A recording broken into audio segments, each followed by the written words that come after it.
Yo, Thought Warriors, what is up? Higher Learning is on. It is I, Van Lathan Jr. And it's me, Rachel and Lindsay. No pleasantries. That's right, because the Cowboy game comes on tonight.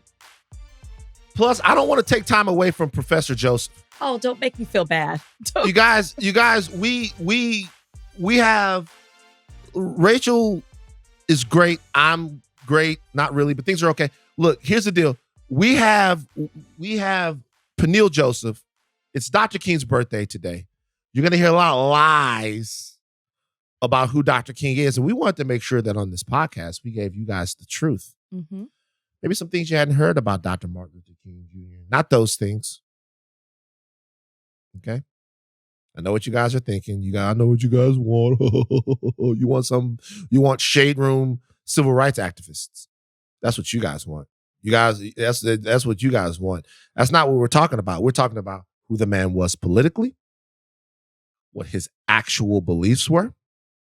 Was Dr. King a communist? Yes or no? How did his leftist sort of view of society play into some of the things that we got? Maybe the Poor People's Campaign. What was his relationship with Dr. King, the writer of The Sword and the Shield, the world's foremost scholar on the Black Power era, Civil Rights era? Peniel Joseph joins us today on Higher Learn to talk about Dr. King. He went to Rachel's school. Rachel was very proud of that. I'm very, very proud of it. Shows you great things. What is our motto? What starts here changes the world. Is that the motto of Texas? It is. I thought the motto of Texas was interception. He's at the 40. He's at the 50. He's at the 10, the 5. Touchdown, Oklahoma State. That's what I thought the motto of Texas was. Okay, first off, none of that applies. I thought the motto of Texas was offsides again. These guys just can't get out of their way. None of this applies. The viewers is having a real problem. I'm sure we're going to have a lot of Longhorns listening to this episode, so please don't disrespect. I thought the motto of Texas was touchdown TCU.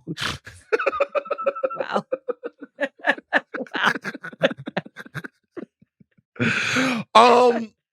I can't stand you. Look, before we get into it, it's important that you guys know today that the version of Dr. King that you get is just a lie. It's just facts. They've taken this guy who was one of the deepest, most complex socio-political thinkers in the history of this country, an activist, sometimes a radical, a disruptionist, all of this, and turned him into this middle-of-the-road force for the establishment of the status quo. Yeah. Or the maintaining of the status quo. Rachel, you know this. Yes. You know this. They've romanticized him and almost said, if you want to be a good Black, and you want to make change, this is the way that you need to do it, by taking away so many of the things that he stood for and believed in. And watering them down. And it's important. Them. It's important that we discuss this. It's important that we discuss what the America, let's be honest, media machine can do to one of the most important Americans in the history of the world, one of the most important citizens of this world ever, you know? And you know what's interesting? We talk about how we got a very watered down version of him when we were in school, but this next generation might not have a version of him at all.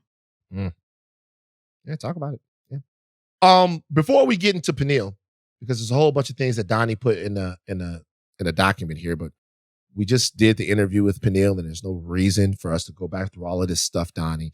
If we have goddamn Peniel Joseph to come on the podcast, okay? Donnie, it's no reason. You got 5 pages of stuff here, and we got Peniel Joseph. We're just gonna talk to him about it, okay, Donnie?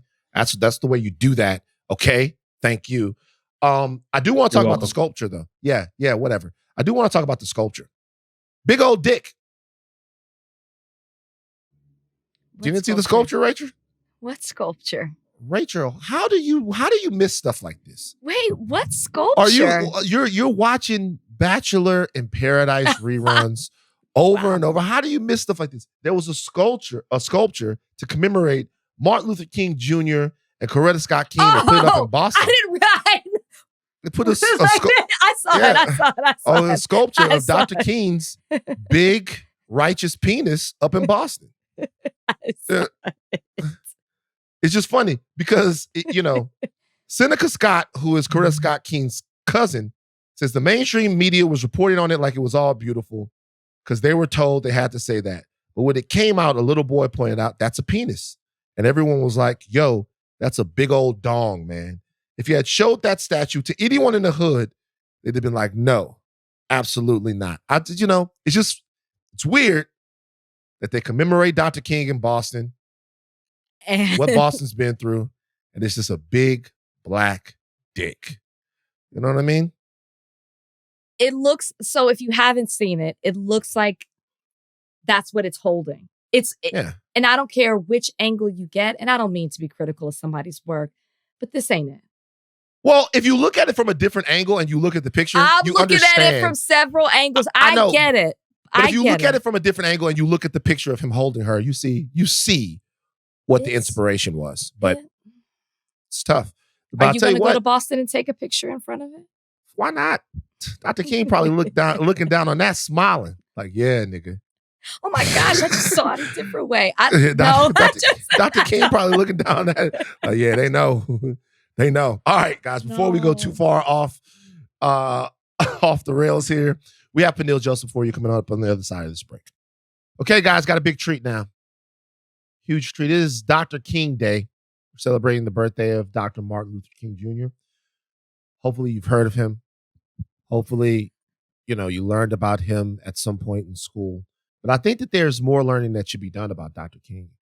What I mean when I say that is that I think that we're getting a watered down, milquetoast bullshit version of Dr. King that suits narratives here in this country. And one guy who I know will give us the real, one of the smartest men I've ever had the pleasure of knowing or reading, is Dr. Peniel E. Joseph, scholar, teacher, public voice on race issues, especially the history of the Black Power movement. So many amazing books. I've talked to you guys about him on this podcast before.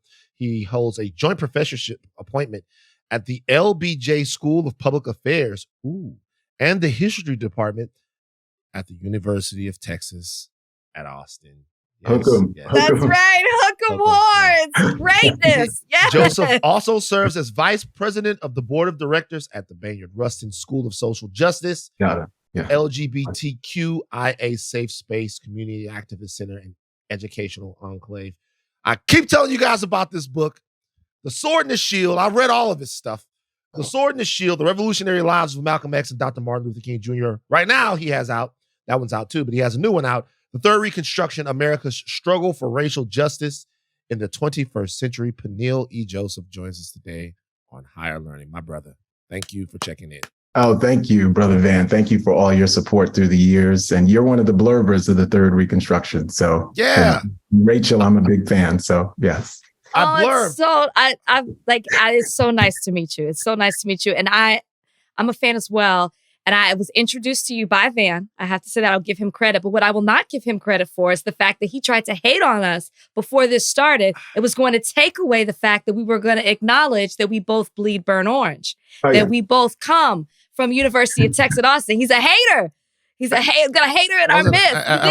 It wasn't. What I was saying is I wanted you guys to get all the introductions out of the way so that we can focus on what we're here to talk about, which is Dr. King. But Rachel, if you want to put Texas ahead of Dr. King, which is what Greg Abbott probably wants to do, go ahead and do it. We're going to get into this because we want to have a discussion because The Sword and the Shield paints an interesting picture of these two really incredible men at very pivotal points in their lives. Yeah. And it was a look into Dr. King's life that I hadn't really gotten in a lot of the other things that I've read about him or things that I've seen about him. So the first thing I want to ask you, Peniel, is what do you feel like the biggest lie that America at large tells about Martin Luther King Jr. is? That he was not a confrontational revolutionary. I think that's the biggest lie because I think he's a passionate figure, even as he's a compassionate figure, but he's a confrontational revolutionary. And in The Sword and the Shield, Van, I criticize Malcolm X for not understanding that about Dr. King. And I criticize both of them for their misunderstandings of each other, which by the end of their lives, they come closer to understanding dignity and citizenship. But I would say that even Malcolm got nonviolence as practiced by King wrong. Gosh, I have so many questions. I was going to ask something different, but now I want to say something to what you just said. Do you think that the reason that Malcolm X had thought the wrong way about Dr. Martin Luther King Jr. is because there was some societal pressure to it, or even, the people that he surrounded himself with had him thinking in that way, to where he had this jaded view of Dr. King? Well, I'd say it's one word, and it's really what the ecosystem we're part of. It's media. Media couched Dr. King as the American Gandhi. He rolled with it, just like all of us would roll with it if we became this popular big brand. He rolled with it because he had his own objectives, but it's media. Media places King in one box and media places Malcolm in another box. And both of them believe what media says about the other until they get near the end of their lives. How would you describe, because a lot of people talk about what King believed politically. Obviously, he got a lot of things done using political structures here in America. A lot of legislation, tangible change in the lives of Black people came from the life of Martin Luther King Jr. He worked very closely with LBJ and had ambitions to work very closely with the president that preceded LBJ, John F. Kennedy, not JFK Jr. What do you think, or what could you tell people about King's political beliefs in and of themselves? How did he view the world politically? I think politically he evolved. Some people try to say that King was always a radical, King was always a revolutionary. I disagree, and I show that in the book. Even though privately he's reading about Marx and he's reading about Black revolutionary figures, publicly he's a reformer, right? So for me, I don't think you show who you are until you walk the talk. And I think he evolves over time. He thinks initially he can get freedom for us through reform, Civil Rights Act, Voting Rights Act, fair housing. Over time, he comes to see, especially after Malcolm's death and the Watts uprisings in 1965, he goes to Chicago, tries to desegregate Chicago. That doesn't work. And then he marches with Stokely Carmichael in Mississippi and basically does a big, repudiation of LBJ by saying April 4th, 1967, America is the greatest purveyor of violence in the world, and militarism, materialism, racism are the triple evils facing humanity. He says it's going to be a bitter but beautiful struggle, but because he loves America, he's willing to criticize America, right? And so he becomes a revolutionary in part because of Malcolm X's example. So I think King goes from being a reformer to being a political radical by around 66, marching arm in arm with Stokely Carmichael. By 67, he lets it all hang out. And it's important for our listeners to know, within 1 year of his up to then most revolutionary speech, he's assassinated. The Sword and the Shield, you chose to write about Dr. King and Malcolm X together to show, to kind of dispute this, what we've been told. I remember growing up, it was always kind of Malcolm X, what little we were taught about Black history in school. Malcolm X versus Martin Luther King. If you want to get things done, you need to be more like Dr. King. But you wrote this book, two of them together, showing that they had more in common. Can you speak to, or towards the end of their Dr. King's life, can you speak to what it is that they shared in common when their values, beliefs started to align more with one another, and what that was? They're both revolutionary humanists, Rachel. They both believe in the Black freedom struggle and liberation and freedom for all people, but they went about it in different ways. Malcolm believed in Black radical dignity, and King believed in Black radical citizenship. And I'm going to break down what that means. So for Black radical dignity, we're all born with human dignity, Malcolm argued, and I believe. For Malcolm, we didn't need external validation of that dignity, which is citizenship. So Malcolm questioned why we would need to go Little Rock Central High School and be attacked by mobs of white people and have our little Black girls in 1957 go to those schools under military escort. Malcolm questioned that because he said, if we valued our own human dignity, we need to have our own schools, our own businesses, our own neighborhoods, our own communities. Yeah, Malcolm wasn't a separatist. He told James Baldwin, he told anybody he debated, if white people weren't racial terrorists and trying to stop Black people from attending schools, he'd have no problem with racial integration. He says the very fact that they're committing these acts of terror shows us something about them in this society rather than us. King thought differently. He believed in what I call radical Black citizenship. And what that meant was not just voting rights and civil rights. He talked about a guaranteed living wage, housing, decent housing for all of us, no more violence or segregation. And over time, they come to believe you need both. By the ballot or the bullet in 1964, Malcolm comes on board, radical Black citizenship.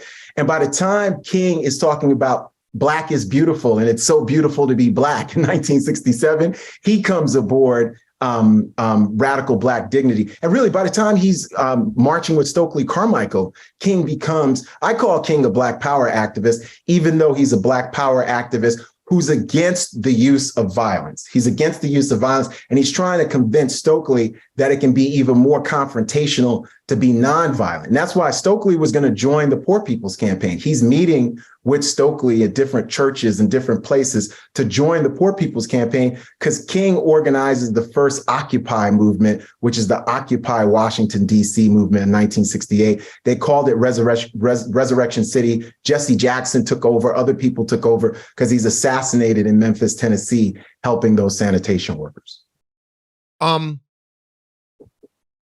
King's leftist views, how much did they influence the way that he got things done in America? And how much did they influence his unpopularity in America? Because there was, America has done a remarkable about face on Martin Luther King Jr. that began really around 20 or 25 years after his death, or maybe even a little bit before then. Actually, let me bifurcate those questions. So I'm going to ask one, and then I'm going to come to the other one. Let's use the C word here. You hear that Martin Luther King Jr. was extreme leftist. He was a communist. He had communist people who were a part of his his base, his power base, his inner circle. Is that true? Is that a fact? Stanley Levison, who's really one of his main advisors, was a former member of the CPUSA. That's a fact. Levison wasn't a communist by the time he was advising King. I'd say King is a radical social democratic activist along the lines of those folks in Scandinavia, Sweden, Denmark, Norway, who wants capitalism, democracy, sure, but a safety net for all people. So I'd say that if we look at King's politics, he's not a communist, he's a social democrat. On the back of that, he was deeply unpopular a lot of the time that he was alive. Yes. By mainstream white conservatives. Didn't really like Dr. King very much. A lot of people, North and South, didn't like Dr. King that much. A lot of Black people didn't like Dr. King that much. Well, the majority of us did, Van. Right. But there is a plurality of Black people. You're correct. There's a good, 30%, 35% who are like, this brother's taking it too far, right? Yeah. There's this weird about face. He becomes deified. Yeah. To not just the right, but far right conservatives, to the point to where you hear guys like Ron DeSantis and Tucker Carlson quoting Martin Luther King Jr. At what point does that happen in American history, and why? Well, Van, he's very deeply unpopular by 1967, 68, because he comes out against the Vietnam War when the Vietnam War is still popular. In 15 years, from 68 to 83, he gets a federal holiday. How did that happen? That's all owed to Coretta Scott King, a grassroots activist. Certainly Stevie Wonder and other people get credit, but it's really Coretta Scott King who organized a campaign to get not her husband a holiday, but she wanted a holiday for the entire movement. What everybody went through. And that means that's Angela Davis, the Black Panthers. It was really a united front. Now, since 1983, this is 40 years ago, since Reagan signed it into a holiday, the right wing has appropriated King because he gives them cover, right? Back in the day, I remember when I was growing up, Public Enemy had a song, By the Time I Get to Arizona, which was about Arizona being one of the few states that wouldn't do the King holiday. And Chuck D was saying he was going to kill the governor of Arizona in the song if the governor didn't sign this into a holiday. I mean, this is wild times, right? By the time I was in college. So when we think about Dr. King in the last 40 years, I think that he's become commodified to the point where you see some of his speeches on Apple TV commercials, different big businesses. And so the right wing appropriates him. And the one thing, Rachel, Van, the quote they love is the content of our character quote from August 28, 1963. And he says he hopes to live in a world where his 4 little children are judged not by the color of their skin, but the content of their character. And that's all they needed to hear, because they go into their whole colorblind racism rant. And King wasn't saying we weren't supposed to see each other's color. He was saying we weren't supposed to have negative attributes. If you're Middle Eastern, if you're Irish, if you're Black, Latino, the whole deal, it's all good. We just weren't supposed to ascribe negative and say, oh, I know what stereotype you fit into. That's it. But they've turned it into something else. So the quote they love from King is the content of our character. Shelby Steele, again, when I was in high school, came with a best-selling book, The Content of Our Character, 1987. And that was an anti-affirmative action thing. And you had all the conservatives saying, this is great. This is what Dr. King, content of our character, right? And so that's what they've done. That's been the hustle over the last 40 years. And unfortunately, for some of us, that's worked, right? That's worked. But I think a lot of us now have pushed back and say, hey, here's the real, true Dr. King, who's a revolutionary. Yeah. I'm so glad you brought that up. I was going to ask you about that because you're so right. They love to quote that quote without realizing it's like, you don't have to understand much about Dr. King to realize that's exactly not what he was talking about. He loved being Black. So why would he be colorblind in any way? And I want to piggyback on that to say, for those who are listening to this podcast who maybe throw up a quote every Martin Luther King Day, work for a company who does that because on social media, if you don't do it these days, you're condemned almost. There's a lot of pressure to do it without any context behind it. What would be the book from Dr. King you would tell them to read, and what would be the speech you would tell them to listen to get, if you could pick one of each? Yeah, I think the book would be Where Do We Go From Here? Chaos or Community. If you need something shorter, it would be Letter from Birmingham Jail. Mm-hmm. And the speech would be A Time to Break the Silence. That's a speech written with the help of Vincent Harding, who's the late great Black theologian from Atlanta and who started the Institute of the Black World. The great Vincent Harding's got a great, brilliant book called There Is a River and Hope in History. He was one of Dr. King's biggest confidants, him and his wife. I think Letter from Birmingham Jail is great because in that King criticizes white moderates.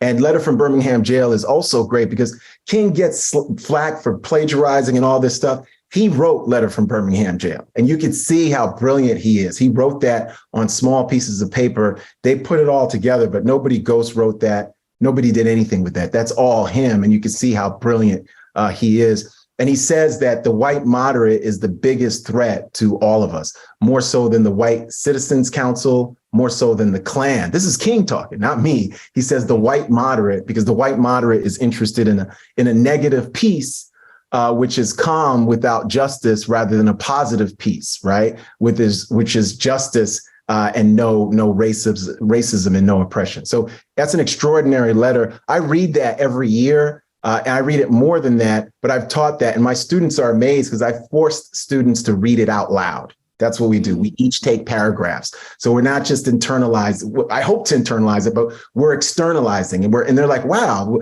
some have said, hey, he's a better writer than I thought. It's like, this Black dude is smart. I'm like, I'm positive he wrote it. So yeah. Got 2 more questions for you, but the first one is LBJ and King. What an interesting relationship. You have 2 guys. LBJ thought King was his best pal. He's like, I gave him all this stuff. And then he kicks me in my ass over the war. But I think that the relationship between LBJ and King actually kind of sets up the current relationship that Black people have with the Democratic Party. And it's very emblematic of some of the issues of trust and some of the the issues of advancement or the lack of advancement that we might have with the Democratic Party. Question here. What do you think Dr. King, knowing what you know about him, I ask you to get into your head right now, would think of Black people's relationship with the current Democratic Party, given that he politically aligned himself with LBJ to get things done, but then was also hypercritical of LBJ when it was time to be over issues that he thought he deserved to criticize him over. We have sometimes a problem in our community now criticizing the Democrats, even when they are deserved of criticism. What do you think? Well, I think that's an interesting analogy, King and LBJ and Black people in the Democratic Party, that I hadn't thought of before. So I think that's great. Oh, wait, you didn't think of it? Yeah. I think that's a very interesting analogy. I think that Dr. King would want us to mobilize under the banner of the Democratic Party and be very, very critical of the Democratic Party at the same time. So I think that he always was able for us to do two things at once. The Black people don't get enough respect from the Democratic Party. They don't get enough power from the Democratic Party because the United States has become a one-party state in terms of pro-democracy. Only one major party is for democracy. Black people are sort of in a bind, right? And data-wise, Black women and men, but Black women and men suffer differently because we're different people. And so there are more Black women who vote than Black men. There are more Black men who are incarcerated than Black women, even as Black women's rates of incarceration are growing fast. When we think about the Democratic Party, Democratic candidates should look very, very Black because so many Black women and then Black men vote for them at extraordinary rates, at the most rates of any human beings on the planet. So from that perspective, since we overrepresent, you should have multiple Black people who are Democratic candidates for governor, for senator, for Congress, much more so than just being 12% of the population, because we vote in presidential elections at a more than 90% clip. In certain elections, like special elections in Alabama a few years ago, Black women were voting 95% for the Democratic candidate, right? We voted around 86% for Stacey Abrams. We voted around 90% for Biden. So I think King would want us to be strategic. I think he would want us to be strategic in that relationship. King certainly was critical of Johnson, but his strategy wasn't to try to cultivate Nixon or Wallace, right? So that's the thing. There you go. We've got to be strategic, right? So we have to push the Democratic Party, and hopefully we get the Democratic Party a kind of capture towards social justice in the same way that those who are anti-democratic forces have a capture of the Republican Party. Because then that Democratic Party would speak truth to power about mass incarceration, about poverty, homelessness, mental illness, about sexism, reproductive rights. They would be clear and morally profound, just like Dr. King. And they would be Dr. King is for redistributive justice. He felt we had to take wealth from the top to give people a safety net at the bottom. And he wasn't saying he wanted a communist country. He wanted redistributive justice. It still was going to be capitalism, but a different kind of system where everyone had a safety net. Because Dr. King said in 1967 we could afford it, and we could still afford it. Donald Trump did a 10-year tax plan that cost $4.7 trillion over the next 10 years in 2017. $4.7 trillion. And when Biden tried to pass a Build Back Better plan that would be $3.5 trillion over 10 years, he couldn't get that. You see what I'm saying? So when we say redistributive justice, that's what we mean. The $4.7 trillion that Trump passed is 99% for the rich and wealthy.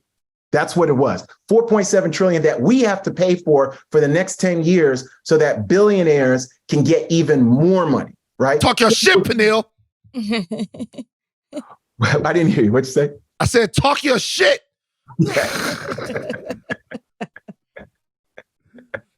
Rachel, you got something? Yes. He was saying some real good stuff. You over here messing up with talk your shit. Okay, last thing I want to say to you.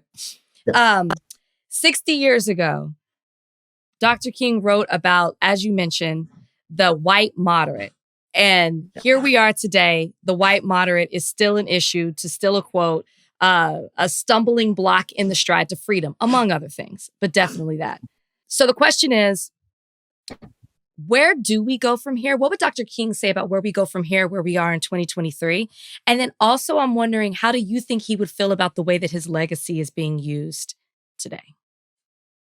Well, the latter, he would be pushing back against the Orwellian use of his legacy, right? King is this revolutionary social justice movement leader who's being used against Black Lives Matter and other revolutionary social justice movements. So it's ridiculous. And he would push back against that. King's the person who said a riot is the language of the unheard. He'd be in solidarity with those in Baltimore, Ferguson, everywhere that people are being oppressed. The young Black man just was murdered in Los Angeles. So many different things are happening. He'd be right there. King went to jail many, many times alongside of people like Stokely Carmichael. So he would be incarcerated. He'd be in jail. When we think about the white moderates, this is really important, though. Way before we had buzzwords like allyship, we had the white moderate and white liberals. And King really calls them out. And I think everyone should read Letter from Birmingham Jail, because you could see King getting his radical thrust. He's not a full revolutionary yet, but he's calling out white moderates and saying, look, you're the biggest danger to Black citizenship and dignity because you refuse to take a side. The same people who criticized segregation also criticized those who did peaceful demonstrations against segregation. Same thing with BLM. You criticize and you say, hey, you're against police murder of Black people like George Floyd.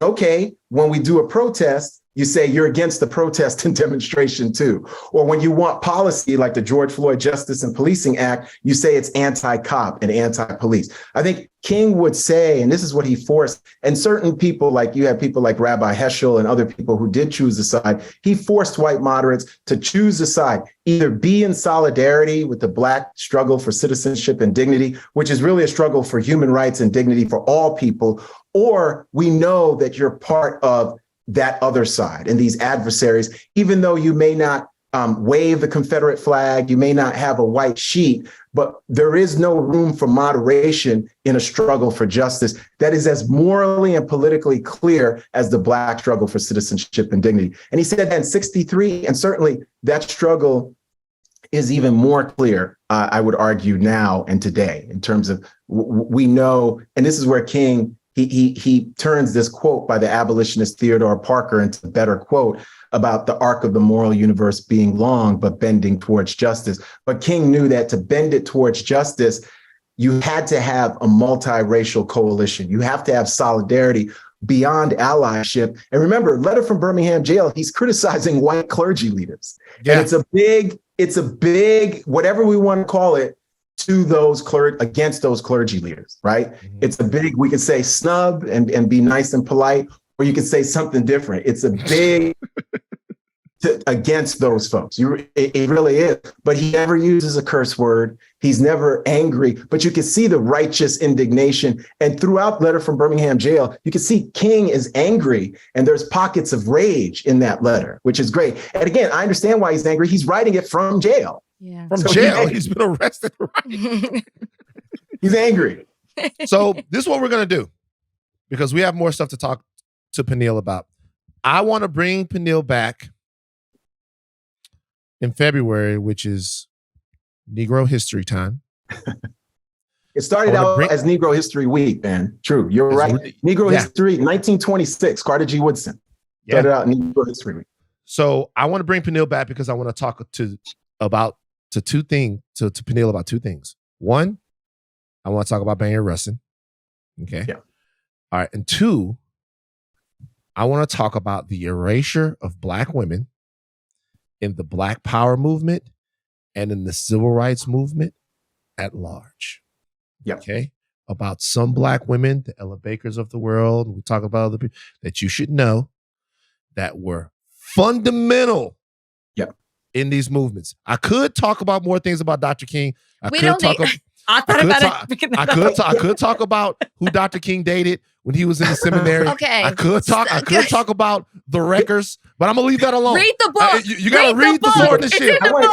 Can I give a shout out to the Sword and the Shield is going to be a TV series. Oh my gosh! Congratulations! Talk to us, Peniel. Yeah. So that's going to be on Disney Plus as MLKX, and they've already cast and started filming. I'm in the writers' room, and who's Kelvin in it? Harrison Jr. is playing Dr. King, and Aaron Pierre is playing Malcolm X.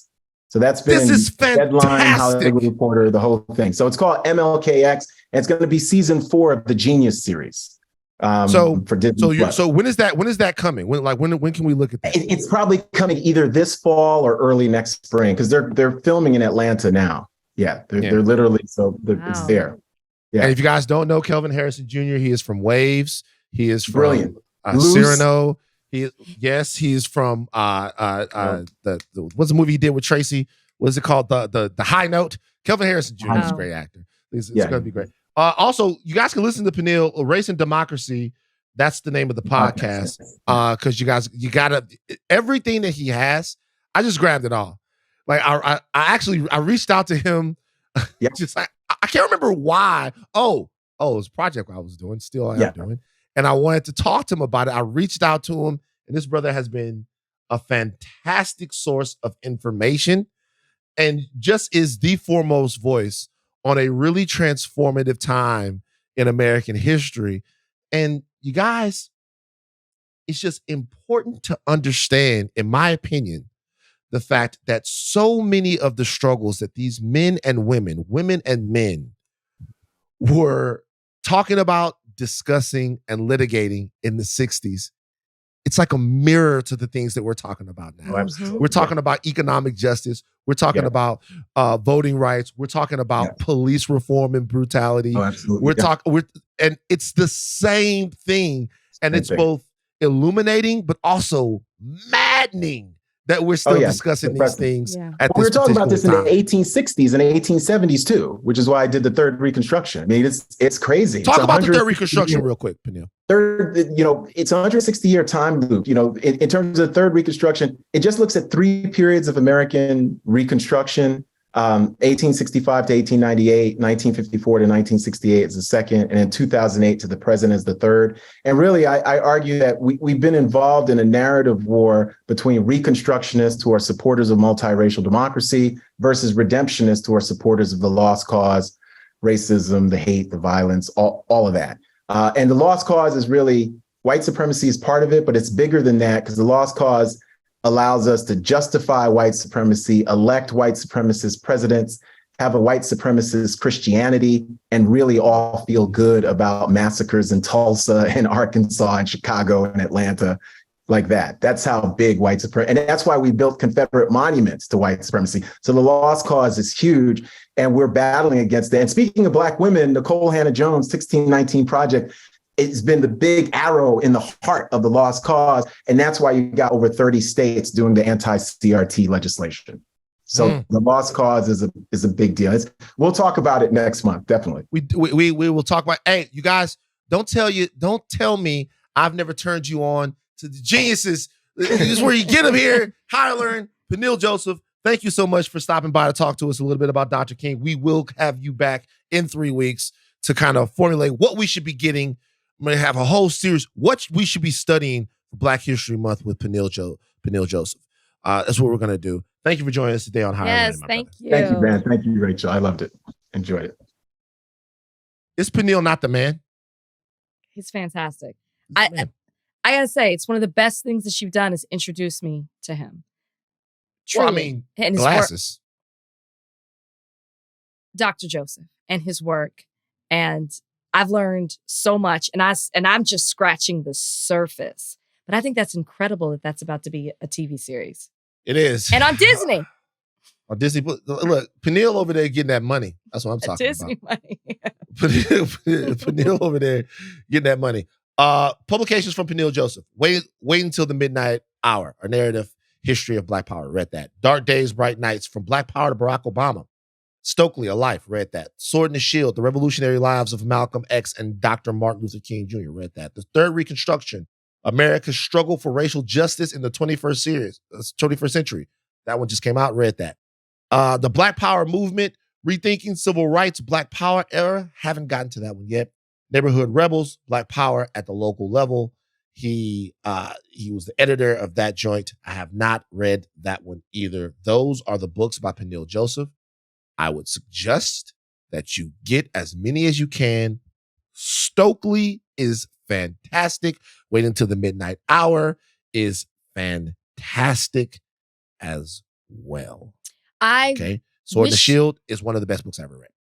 I wish you would have asked him that question that you asked Soledad. If you had to get rid of one, which one? Because I'd be very curious as to what his response. Well, here's the thing about that question is that I've been roundly criticized for it. Yeah, Soledad was like, "That's a terrible question." Yeah, so, that's why I want to hear what he would have said to that. Yeah, I've been it's okay. He's coming back. You can ask. You can save it for Black History Month. All right. Let's talk about Negroes of today. Ed Reed is one. If you guys don't know who Ed Reed is, he is simply one of the greatest football players who ever lived. He is. I like to go to people's legacy panels. You ever go to Wikipedia and then you go to people's little panel where it has all of their accomplishments? Sure.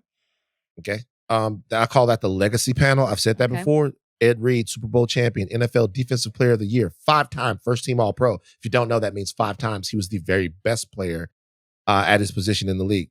3-time second-team All-Pro. That means for 8 years, he was either the best or the second best guy at his position. 3-time interceptions leader, all-decade team. 100th anniversary all-time team. He was voted one of the 100 greatest players in the history of the NFL. Super Bowl champion. Big East Defensive Player of the Year, BCS National Champion. Ed Reed is just one of the best ever. He is a Louisiana boy from down there in St. Rose, Louisiana, went to Destrehan, then went to Miami. He is in the College Football Hall of Fame. He is in the Pro Football Hall of Fame. I'm giving you all of those accolades to Ed Reed right now because I'm going to be very hard on Ed Reed in this segment. He is deserving of every single scintilla of praise that you can give someone for what they've accomplished athletically. And he's a good guy. He's a good guy. Ed Reed is also now the head coach of Bethune-Cookman. It's now in the SWAC.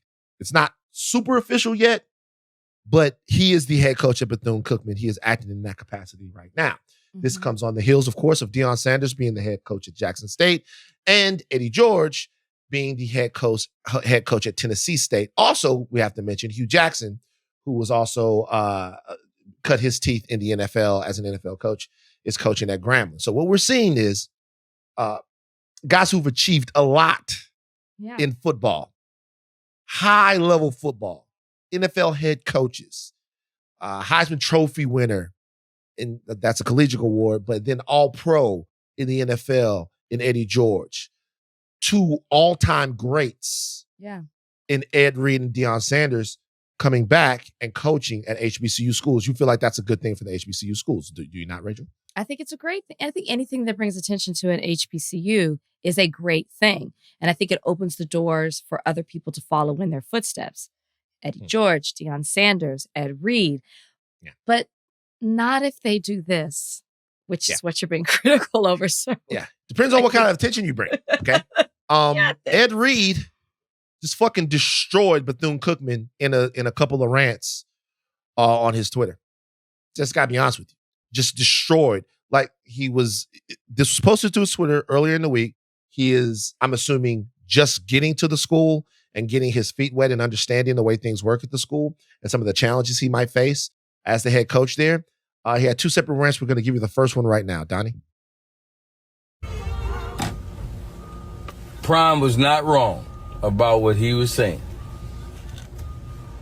All y'all out there with y'all opinions, full of crap, don't know shit. But needless to say, I just pulled up to work.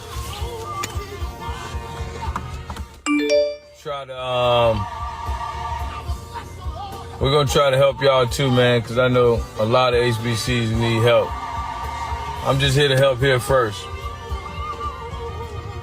I see it all too clearly. All our HBCUs need help. And they need help because of the people who's running it. It's broken mentalities out here. I'm gonna leave y'all with that, man. I gotta get in the office. Okay. That had people upset enough. Even with the gospel music playing in the background? I would think that would be a calming effect. That's what people do sometimes. Sometimes I had a friend named Tremaine back in the day, and you always knew Tremaine was really mad when you heard. Did I ever tell you this? You knew Tremaine was really mad in his car when you heard Yolanda Adams open my heart. Tremaine was a straight thug, right? You know what I'm saying? But like when Tremaine pulled up, if Yolanda Adams Open My Heart was playing, you knew it was gonna go bad. Like Ebony knows this. One time, Ebony kicked Tremaine out of the house for whatever reason. She didn't like him, and when he was leaving, it was the funniest thing in the world because Open My Heart was blasting. Wait, he didn't change. He didn't change his Yolanda Adams song. Always that song, right? So when you're that mad, and that's what Ed was trying to do. So Ed was wrongly criticized for this. We'll talk about the criticisms of that later. He then came back with a different, much more aggressive live stream tweet, whatever you want to call it. And Donnie's got the sound. Was this, wait. When he came back, is this because he was reading the responses from people on the first one? Part of it, yes. Absolutely, okay. for sure. Okay. Yeah. I've been mutting and showing shit. I chose not to. But now I'm out here walking with the football team, picking up trash. But I'm mutting us. Man, get out of here, man. I should leave. I'm not even under contract doing this. I'm mutting us? Man, get out of here, man. They mutt me. These motherfuckers ain't even clean my goddamn office when I got here. I'm mutting y'all? Get your ass, man. Come on, man. Come on, man. All this shit here was trash in front of me. Who you think got this shit cleared out? That building right there got trash in it. It's fucking trash. What are you talking about? I need no goddamn donors to come out and help out because people just want money. That's why I don't fuck with social network. Okay, we should say that since then, Ed Reed has offered an apology. He has said, in regards to my social media and comments about the university staff and other institutions, I would sincerely apologize to all BCU staff, students, and alumni for my lack of professionalism. My language and tone were unacceptable as a father, coach, and leader.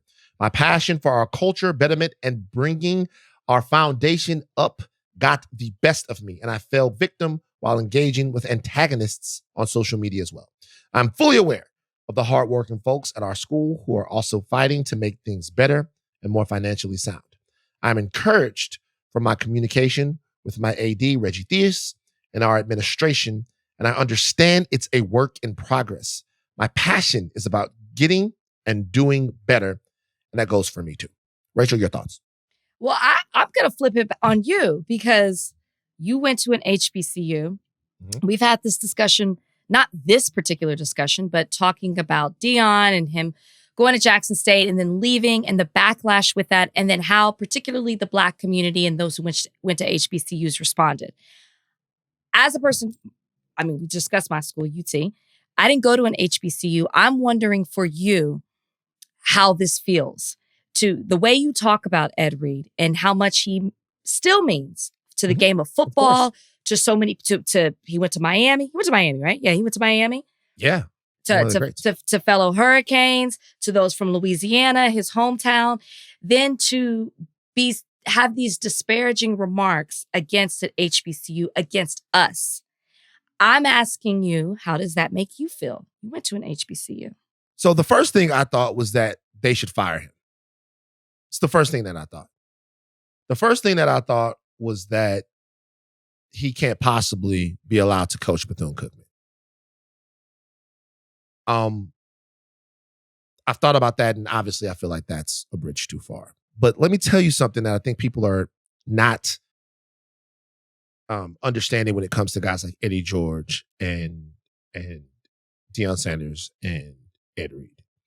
These guys weren't good football players. They were great, best of the best, incredible, once-in-a-generation football players. Yeah. Deion Sanders and Ed Reed had better NFL careers than Eddie George did, even though Eddie George was a fantastic NFL player. But Eddie George is a Heisman Trophy winner. So Eddie George has been a man whenever he's picked up a football, whenever he's had a football in his hands, he's been a man. Okay. That separates them from understanding some realities about what goes on in the HBCU. See, they've never had to deal with that. From the moment they ran on a track, intercepted a football, or ran somebody over, they were given the best of the best stuff. They were flown around places by people who knew that they would be able to make a lot of money off them. They were given every single chance to be successful, whether those chances meant that people looked the other way from certain things. If Ed Reed's talking about picking up trash, well, Ed Reed was so good that if he dropped some trash, somebody else would probably pick it up. Mm-hmm. And that same thing goes for Deion Sanders, and that same thing goes for Eddie George. That does not mean that those men did not make incredible sacrifices and haven't really comported themselves in really honorable ways to get to where they've gotten. All of those guys are great citizens. They are. But what I'm saying is that there's a privilege that's involved in how great they were that's not allowing them sometimes, and I'm not painting all of them with this brush, I'll use Ed Reed right here, that's not allowing him to see how much of an asshole he comes off as when he looks at the school like this. Where Ed Reed is, where Deion Sanders was, where Hugh Jackson is, and where Eddie George is, you're at the places that have been left behind. Mm-hmm. See, they didn't leave you behind. They didn't leave you behind because you could run faster than a lot of the guys at these places. You could jump higher. You could do things they couldn't. So they didn't leave you behind. They talented 10th your ass to Miami, Florida State, and Ohio State. They gave you everything. And what these schools are asking you to do is to give a little back. Mm-hmm. So to get on your high horse before you've even got comfortable at that place and talk about years and years and years of underfunding, years and years and years of those schools doing the best they can to turn out minds with so much less than other schools have, is deeply, deeply disrespectful and offensive to me. No fucking right. No right. And let me tell you something else. It's ungrateful. And it's ungrateful on the part of Ed Reed. Ed Reed was the assistant defensive backs coach at Buffalo. Wasn't retained when Buffalo changed coaches. He was the chief of staff for Miami football. It's an advisory role under Manny Diaz and then under Mario Cristobal. He left, I'm assuming, to take this job. Okay. Ed Reed in no way is qualified to be the head coach of a college football team. He's not. Ed Reed, for what you would call most people's qualifications to coach a college football team, Ed Reed doesn't have it. Correct. He doesn't have years and years and years of being a defensive coordinator or an offensive coordinator. He doesn't have years and years and years of being an assistant. And if it was up to the people where he cut his teeth, if it was up to him, I don't see him as the defensive coordinator at Miami. I don't see him as a defensive coordinator or even a defensive backs coach in Baltimore. When Ed Reed wanted to be a coach, do you know who would give him the opportunity to coach? Same thing with Deion Sanders. To be a head coach, it was a black school. Mm-hmm. Because black schools did for Ed Reed and Deion Sanders the same thing that they do for black students all the time, which is in part to give black students opportunities they wouldn't have otherwise gotten. See, you have the Morehouses and you have the Spellmans and you have the Howards. But then at Southern, there are a whole bunch of kids that I know that went to Southern that were able to get a college experience that turned them into thriving professionals that they wouldn't have been able to get at a different place because they wouldn't have been able to get in. They wouldn't have been able to afford to go. Mm-hmm. So the HBCU serves a segment of Black people that need the HBCU in a lot of cases. Yeah. Okay? And the way those kids are being given a chance, it's the same way that Ed Reed and Deion Sanders are being given a chance. They're being given a chance that they wouldn't, or let me say this, that they weren't otherwise given. Go to Bethune-Cookman, pick up the fucking trash, or leave. Go to Bethune-Cookman, build something at Bethune-Cookman, change the priority level at Bethune-Cookman, put in the work, or leave. The fact that you would go there, and before you've ever done anything significant, Ed Reed is O&O at Bethune-Cookman.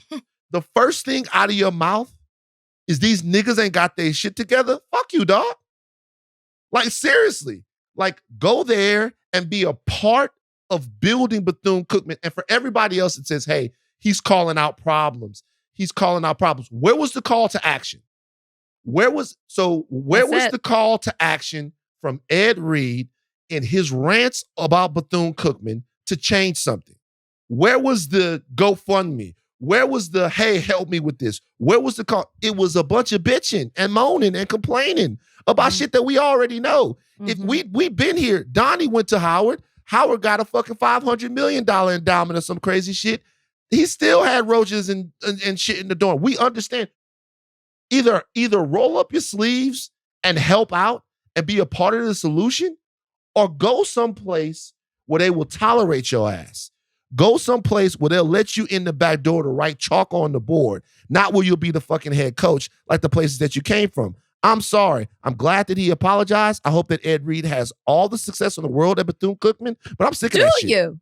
See, that's what I was going to say. It doesn't seem like and everything you're saying is very true, by the way. Doesn't seem like you think he should be the head coach. And here's my question, or maybe just a thought.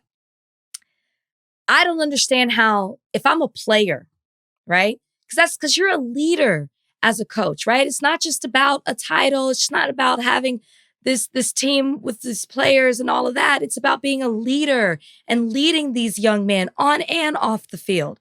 And if that's your immediate response whenever he faces adversity, because let's be honest, even if he was at a D1 school, you're going to have issues. Is this how you face issues when they come to you? Is this how you handle them? You go to social media and you let everybody in on your business? I think that's what was so upsetting to me as well.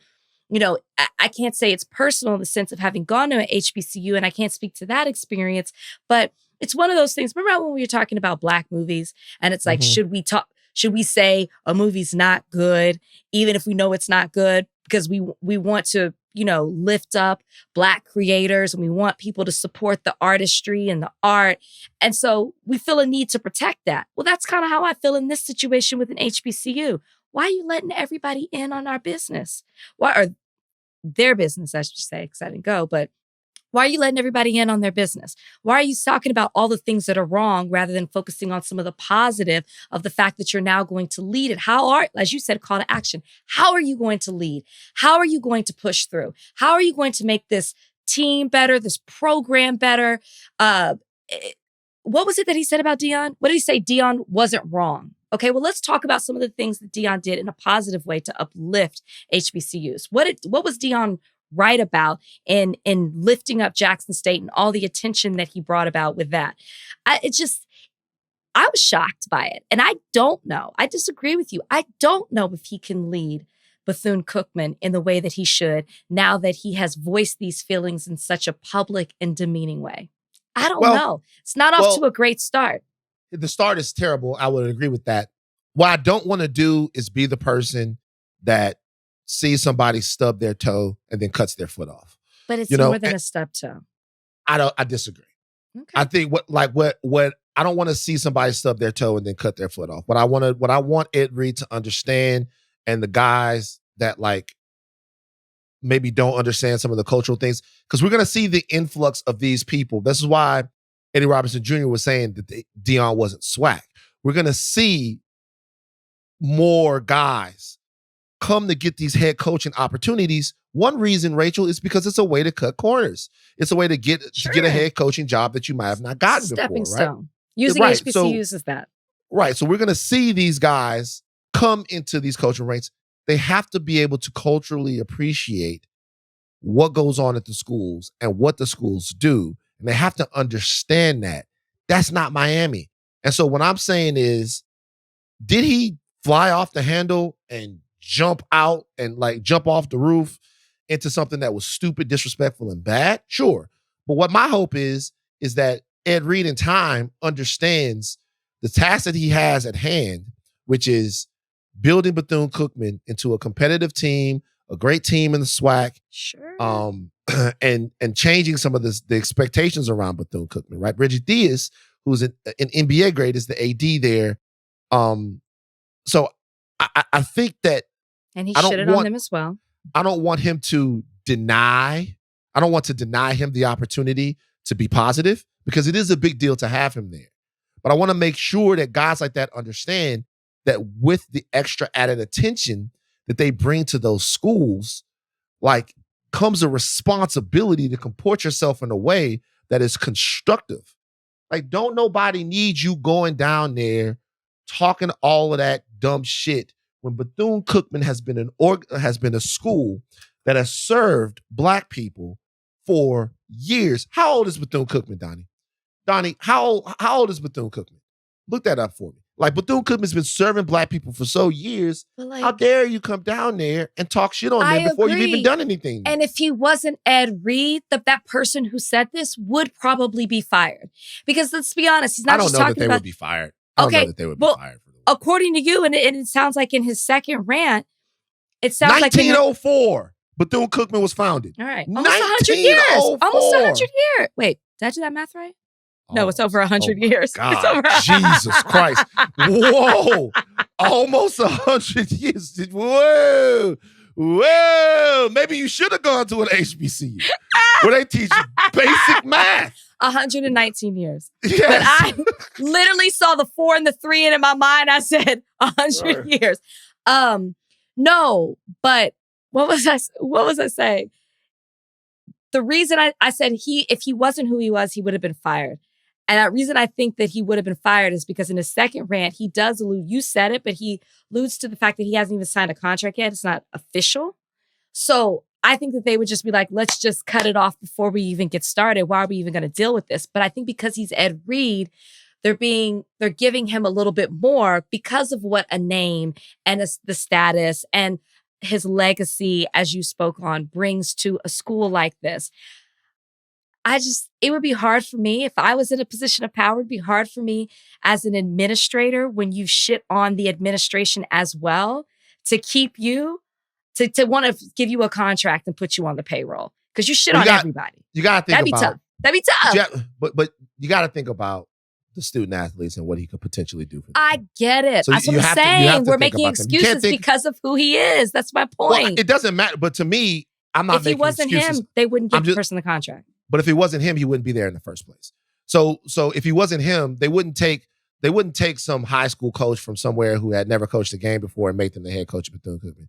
Obviously, what they're thinking is that Ed Reed is overall that he's good for Bethune-Cookman. Number one, I'm just not the kind of guy to be like, I thought they gotta let Ed Reed go. But then I'm thinking, no, I think as critical as I am, there has to be some way that things like this happen and that we're the better for them.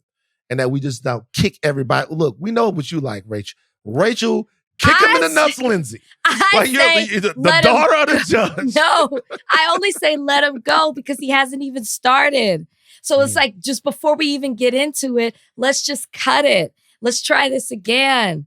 That's what I say to that.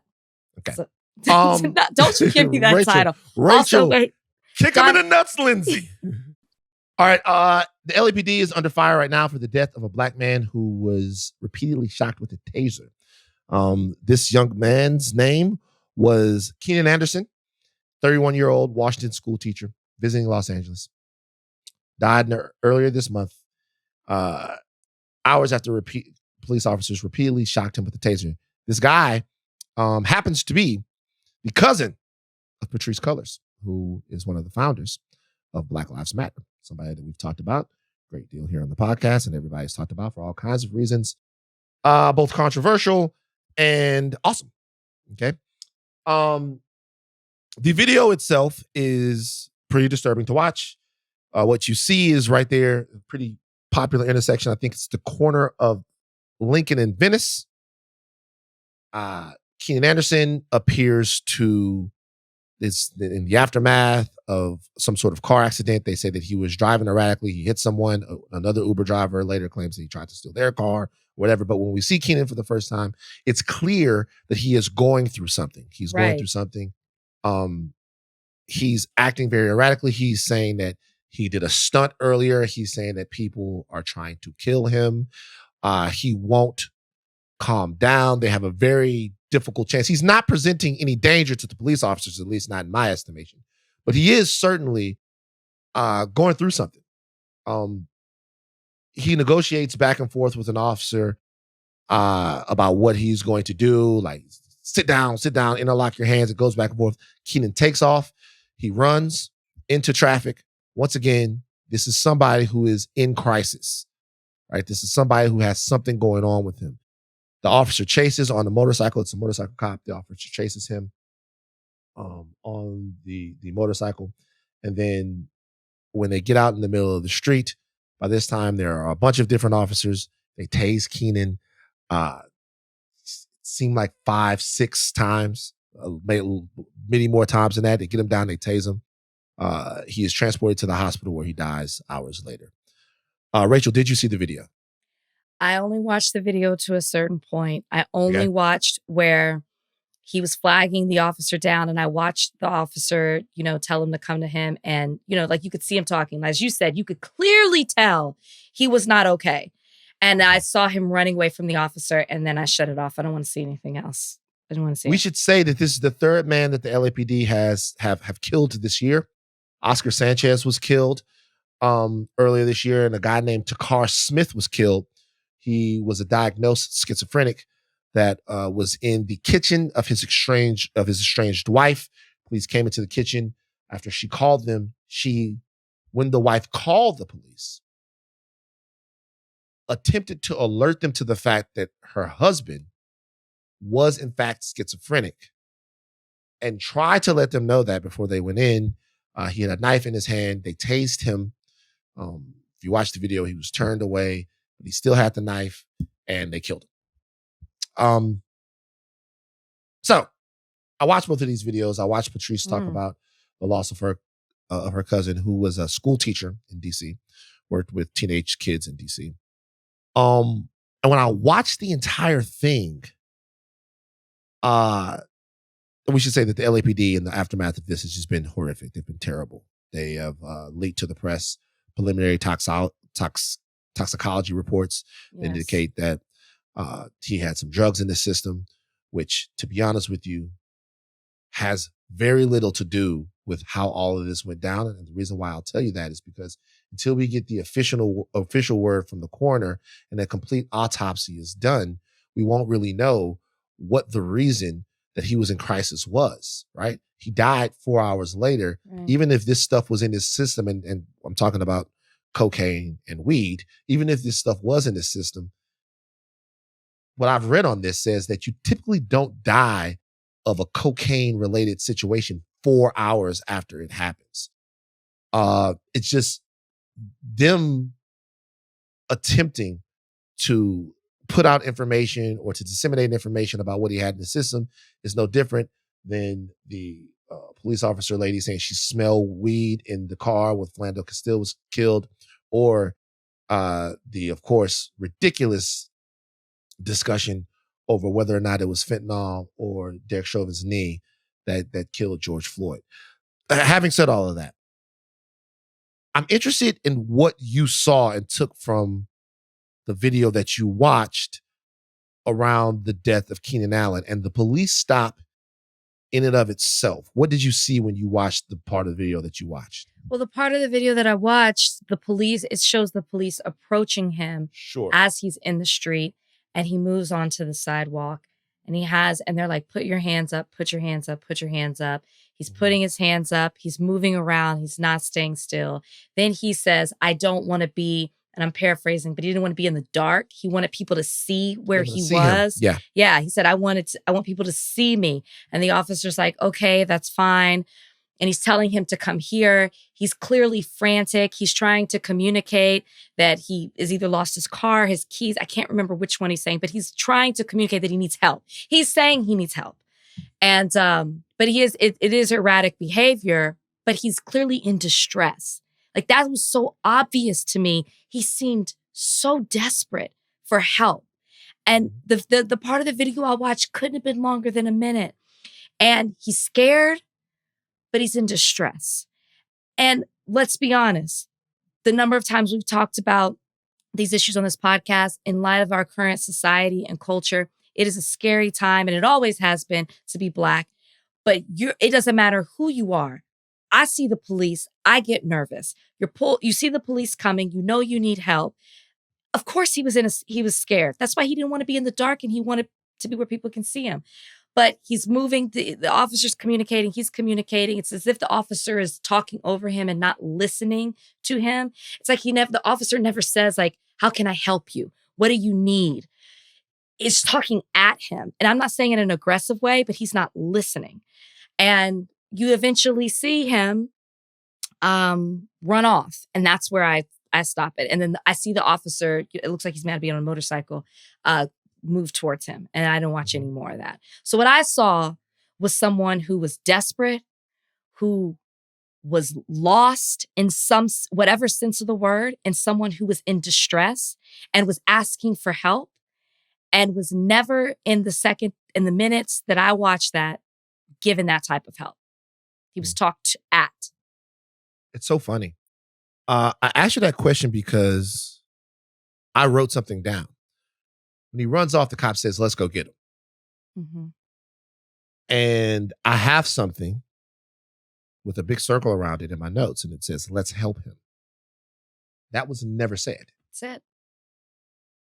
There is, it's called the MEU. It's a mental evaluation unit that the LAPD has.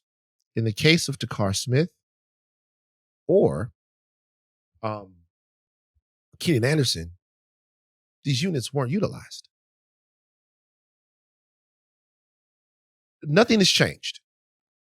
Police killed more than 1,000 Americans in 2022. I urge everyone right now to read an op-ed in USA Today by Finesse Moreno Rivera, in which the ways that the traffic stop lends itself to the lethality of police interactions is discussed. The 1,000 deaths in 2022 are more than any point in the past decade. Police are killing 3 people a day. Nothing that happened in the aftermath of George Floyd's death changed anything. I'll say again, this is the facts. Nothing changed. Nothing. There was no legislation at a high level. Qualified immunity endured. And police got more deadly. Nothing changed. It was all for nothing. Mm-hmm. Nothing. You might have got some organizations that got some funding. You might have gotten, a couple of people get national platforms that might have not had them, and maybe down the road that'll do some good. Maybe some of the people whose profiles were elevated will enact some sort of change. But in terms of, are you safer as an American from the police now than you were when the entire world watched the police execute a man by putting a knee in his neck? The answer is objectively no. Facts. Objectively no. The greatest victory for the right in the past couple of years was the perversion of defund, because that was able to be sort of spun as we want less police, and not what it really meant was that we want more safety. Right. If you have people that their goal and job is to go out and help people, then that's what they do. People that are looking for order, well, they want to get people into custody, detain them, or kill them. People that are looking to help, they help. In 2 cases, Keenan Anderson and Takar Smith needed help. They needed help. The police that we have right now are not qualified to do this. What they're taught is to arrest and kill bad guys and make money for their municipalities by giving out tickets. They're taught to arrest, kill, and extract money from citizens. It's just about how long you guys want to do this. And it's about how you want to be distracted by slogans or by political disagreements that you might have. It's just, I'm not even mad anymore. I want to bring Valerie Castile on this podcast, the mother of Philando Castile, who they reached out to me, and to talk about the fact that the man who killed Philando Castile is now a teacher in Minnesota. Do you know what Philando Castile did? He was a teacher that worked with kids. He worked with children in the school. That guy who killed him illegally when Philando Castile was reaching for his ID as a legal gun owner now is living out the life of the black man that he killed. Do you care? Like, seriously. And I'm not asking, do you care? It's like, do you care about the lives? Do you care about the system? The officers in this situation, they didn't know what to do. That's not what they do. They didn't know what to do. There is more than enough money and more than enough resources to have people respond to these types of situations who are trained to de-escalate them and preserve human life. The reason why that's not happening is because we don't care enough. That's a fact. Defund was a bad slogan. They should have came up with something else. Maybe. I don't know. These guys are dead. They're dead because soldiers went out to deal with a mental health crisis. The police are soldiers. They're foot soldiers of American order and the status quo. And they will be that until there's impetus for them to protect and serve and to preserve and value human life. Killed the guy. So we're going to keep watching the Keenan Anderson situation. At this point, there's going to be more information that comes off. Takar Smith's family is looking at all of their legal means, as is Oscar Sanchez's family as well. It's January. 3 dudes dead, LAPD. When you talk, it's focusing on Los Angeles particularly because you're talking about 3 that are dead in Los Angeles, and you talk about our responsibility, and you're absolutely right. It is our responsibility. When you look at Karen Bass, who is newly elected as the mayor, and she demanded the immediate suspension of the police officers involved, do you not also look at her and say, is that also where you're going to stop? Is that the only thing? And I'm not putting blame on her. I'm just saying it's also the duty to recognize, sorry, the gardeners are here, so he's going to keep barking. But isn't it also the duty for the politician who's representing the city, as a Black woman, I might add, to also recognize that the immediate suspension is not going to be enough in this instance? What can she do? She could say what you said. Okay. She could talk. She could bring, this is the person who has a platform who surely recognizes that 3 individuals are dead at the hands of the police department in her city, who recognizes that this is a pattern 2 weeks into Los Angeles, coupled with how many deaths were in 2022 at the hands of police. So she could say something. I'm not saying that she can make an immediate change, but something could be said. Because meanwhile, what is the LAP doing? What is it that they're announcing instead? That they're banning the thin blue line flag. So this is what Karen Bass said, this is a statement that she issued. I want to know if this is good enough for you. I have grave concerns about the deeply disturbing tapes that were released today. My heart goes out to the families and loved ones who are mourning the loss of Takar Smith, Keenan Anderson, and Oscar Sanchez. Full investigations are underway, and I pledge that the city's investigations into these deaths will be transparent and will reflect the values of Los Angeles. I will ensure that the city's investigations will drive only towards truth and accountability. Furthermore, the officers must be placed on immediate leave. No matter what these investigations determine, however, the need for urgent change is clear. We must reduce the use of force overall, and I have absolutely no tolerance for excessive force. We must also lead our city forward, finally, on the mental health crisis that has been allowed to grow, fester, and cause so much harm to Angelenos, their families, and communities.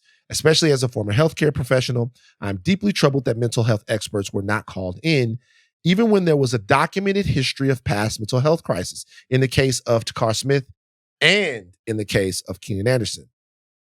I just add that. She didn't say that. I'm just saying that that's true in both cases. When there is no immediate risk to others, law enforcement must not be the first responder when someone is experiencing a mental health crisis. I believe officers and Angelenos agree on this. Tragically, this is a national crisis, and in reviewing a sample of incidents in which people died during encounters with police as part of my legislative work in Congress, my office found that a third or more of the people involved were experiencing a mental health crisis. That's fucking insane right there. It is. Okay? It is time that proven reforms are universally implemented and accelerated within LAPD. Los Angeles must lead nationally on mental health and use of force reform.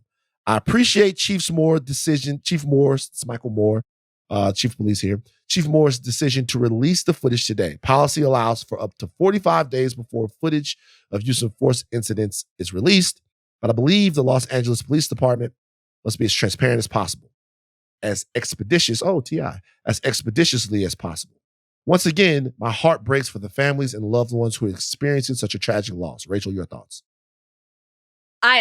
That's more than I saw from her statement. So I think that that's absolutely great. The only thing that I would add is I'm working with the LAPD. I'm working with the chief to figure out how we can make sure that in a situation like this, because this won't be the last one, sadly, how we can make sure that the units that we do have are utilized in this type of situation. I would love to know that, we talked about call to action earlier in this podcast. I would love to know that everything that you're saying is true and it's great. And thank you for using your platform for that. So now how do your office and the LAPD work together to actually make sure that this is implemented?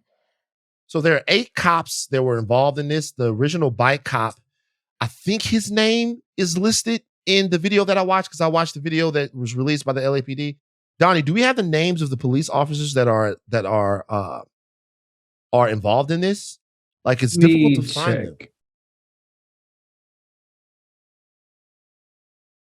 Hold on for a second. I think it's on lapd.org right now.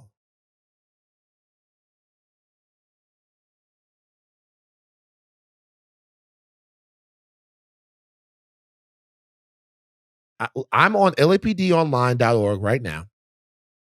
And there's information about this, but the officer's not named. Perhaps that's some sort of policy. On January 3rd, 2023 at around 3:38 p.m., a West Traffic motor officer was flagged down. It says an officer, one officer, one officer, one officer, one officer. It doesn't say their names. Perhaps they're somewhere else. Anyway, we'll move on. We'll continue to watch that story. Condolences to the families. You guys, once again, it's time to revive the argument and the discussion about how we imagine safety to exist in our communities. It depends on whether or not you want soldiers or advocates for your safety. And I'm not just talking about in the case where somebody is having an episode. I'm talking about, do the police care if you live through a police action? Do the police care to not, whatever, man. Right. No, you're right. Okay. Odell Beckham Jr. is on here. Couldn't give a fuck less. Yeah. We don't need to talk about that. Hope it works out for him. I saw it. I don't have the bandwidth right now to be upset about that. I don't know what happened, if it was fair or unfair. He got to where he was going. Things are very good. I'm sorry. I just don't. I don't care. So you're fine. You're not. All right. Van's very serious question of the week. That's the end of the podcast, guys. Look, we gave you. We came in on MLK Day. We gave you the pod. It's just not all roses today. They lying about Dr. King. Ed Reed is going nuts, and then fucking we're still in the same fucking spot after all of this shit that's happened. I wish I had like, should I do something funny? What can I do that's funny? No, it's not funny. That's what we do as black people. Funny. No, you don't. No, you don't. That's what we do as black people. It's a theme. We literally talked about this with Peniel. Donnie. 60 years later, we're still in the same spot with all this stuff. Donnie, you know what we can do? This is what we do. After Van's very serious question, take him out when I'm a nigga. I was about to say, you can give us a new song, but we already got that one in the back pocket. Yeah, take us out with I'm a I got so many new songs. I have this weird, this thing's been happening to me recently. It's like, just before I wake up, like between sleep and awake, I have this weird burst of creativity where all of these crazy ideas come into my head and I have to write them down right when I wake up all the way to remember them because they're such great ideas. There's something weird that's happening. I'm having weird dreams. It's crazy. All right, Van's very serious question is this. Asteroids are coming to Earth, going to destroy the planet. Like many asteroids, okay? But we're going to be okay because you're going to be able to, Rachel, Lindsay, they've entrusted you to take care of things, right? So you're going to be able to bring your family to this place. They got to figure it out. And they're also going to allow you to pick the people that you're going to bring. Rachel, we're not talking about your family. You can pick whoever you want. I know some people that probably won't make it, but whatever. Did you get this idea in that Rachel, weird moment? I want you to listen. You can pick a scientist, an engineer, a botanist, and a survivalist, whatever. You have to do research about them. But to entertain everyone, okay, you have to bring one celebrity. So you're going to have a scientist, an engineer, a botanist, and a survivalist, even though they got you all set up, right? Mm-hmm. To kind of get on the other side of the asteroid. Your family's going to be there, but you have to bring, this is after the asteroid hits, you have to bring one celebrity to entertain everyone. The whole colony of people that you're going to have. Let's say they have to, if it's let's say it's 100,000 people or 200,000 people, 1 million people. That you have to pick one celebrity to entertain everybody. Who would it be? That's really tough. It would have to be a comedian. Okay. Right? I would think. But remember now, it could be a comedian or it could be somebody that can do a lot of things. Like, oh God. I don't like this. Donnie, who would you choose? I'm going to go with Jamie Foxx. Jamie Foxx is the answer. Yeah. Well, that's actually really good. Jamie I was thinking comedian. I was like, okay, who's a comedian, an actor? And he can sing, and he can play. He's the only answer. That is so true. Donnie, Jamie Foxx is the answer.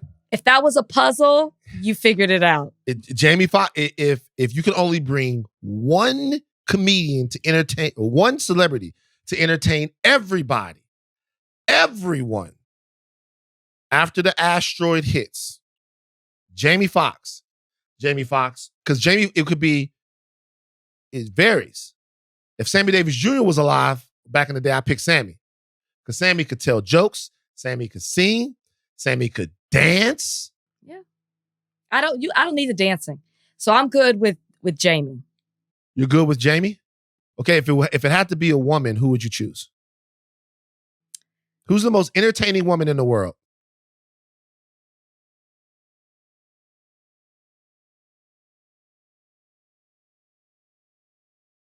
It might be. Ooh. Beyonce? It would be Beyonce. Is there a female Jamie Foxx? I was thinking that, which is why I paused. Like a lady that does it all? Sure, of course, right? Yeah, but I can't think. Can you You got think? You got Jennifer Lopez. No. Beyonce. Beyonce, of course, obviously you choose Beyonce, but it's like there's got to be somebody, right? I was thinking Janelle Monáe, but Janelle Monáe. Yeah, but she doesn't have the comedy. She's not bringing comedy to the aspect, at least not that we know of this yet. But I think like overall talent, varying things. She's the first one that's coming to my mind. They don't let Who would you women. pick? Who would you pick? If it was a woman, Yeah. Rihanna. Just because it's like, she also gonna hang and smoke weed with you. But see, that I was thinking the hang thing when you said her, but it's like, but that's not what we were given here. No, obviously that's who you want to hang with. All right. Okay, That's a tough question, but you're right. It is Jamie Foxx. Keke Palmer. Hey, at least I was on track with the comedian. Keke Palmer. Whoa. Oh, that's a good one. Whoa. Good one. It's got to be Keke.